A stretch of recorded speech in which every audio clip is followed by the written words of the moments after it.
Hi everyone, I hope you're having a great day today. It is Wisdom Wednesday, but I really just wanted to talk today about a few different things because there's a lot of things on my mind. And one of them being how I keep seeing, even in the spiritual community, how people disregard this body that we're given. They just call it a meat suit, and that really bothers me. And it bothers me because there's all this talk about being transfigured, transcended, transformed into this light being, and I honestly really feel like we will never get there until we start to learn how to love and use and be one with this current body. Because a butterfly or a caterpillar cannot transform into a butterfly without the current body that they already have, without that current caterpillar form they have. And I mean, I don't know the inner workings of a caterpillar's mind, but I feel like they understand their body's job and they understand the technology that is within their body to transform them into a butterfly. And that is something we absolutely do not understand. We're always trying to beat this body into submission. We're always at war against it because of ailments and whatnot.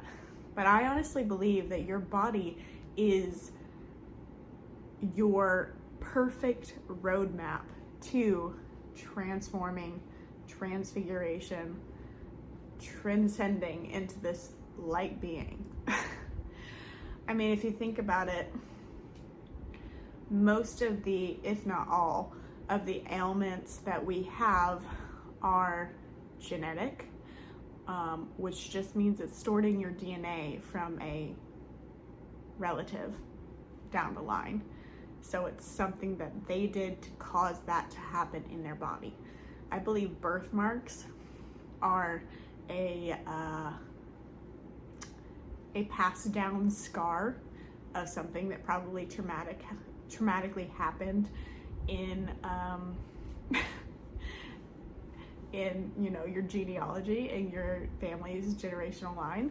I have a friend that has a red, they call it a cherry birthmark, on her forehead in a perfect circle, like a bullet. And I think about it all the time. My birthmark is on my side, and it looks like, kind of looks like the outline of like a sword, It's just, these are the types of things I think about. But I feel like if we start to really understand our body is a recording device that holds energetic frequency in the form of fat, in the form of disease, in the form of inflammation. It can also hold good energetic frequency, in your good genetics, what they call considered good genetics.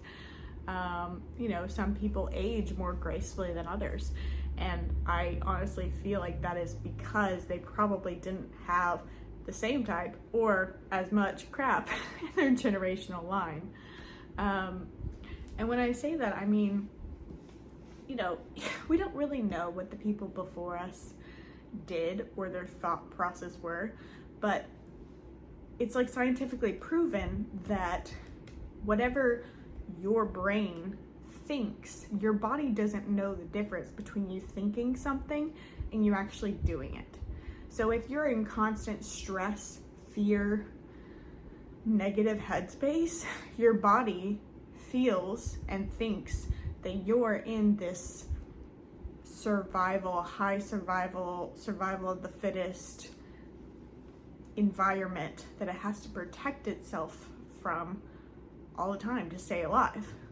So even just the, idea that someone in your generational line that you came from struggled with anxiety or struggled with depression or, was just a negative thinker in general, that passes down to you, and that passes down through your genetics, through your generational line into your body. And it can manifest itself in a lot of different ways, but a lot of times it manifests itself in the same way. I mean, I've heard that we store fat in places where our body feels like it needs protection. So even if you don't specifically have that trauma in that area, summoning a generational line could have, and no one ever dealt with it because no one ever knew that they struggled, or no one ever knew that they were traumatized in that way. It's just very interesting.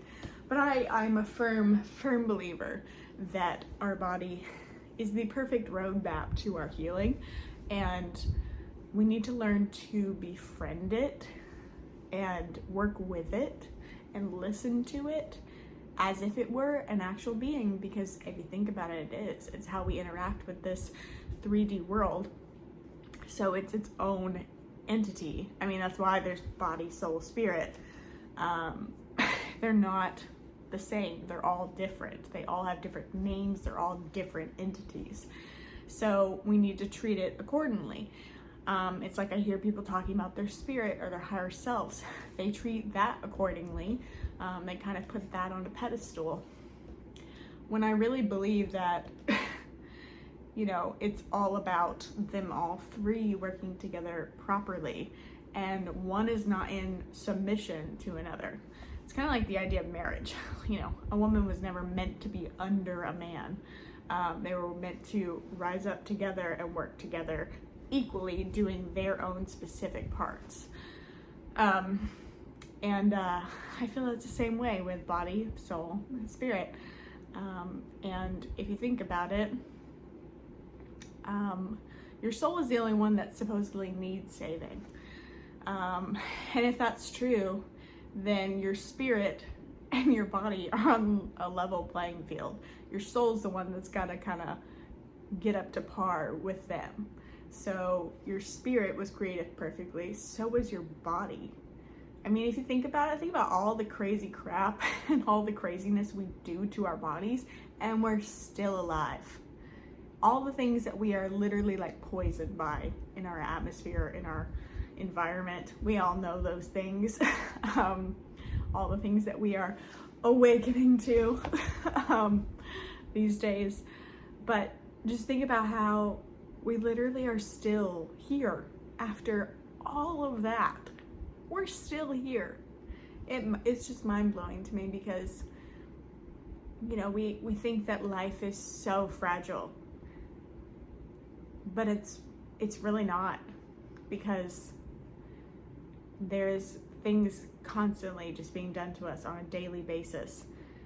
Every bit of our food is pretty much got some kind of negative thing attached to it that creates disease and inflammation in our body. And we're still here. You're still watching this video. You still can cognitively think. You still can move around and use your body. You might feel pain, but it's not enough pain to actually take you off of the earth plane. You know what I mean? Like, it's just, it's crazy to me to think about. So start befriending your body and see what happens. It's something that I am continuously working on, because so much of my life I try to beat my body into submission, try to make it look how I thought it was supposed to look, and just at complete war with it. But now I'm learning to work with it, and things are so much better that way. I hope this encourages you. You have a great day.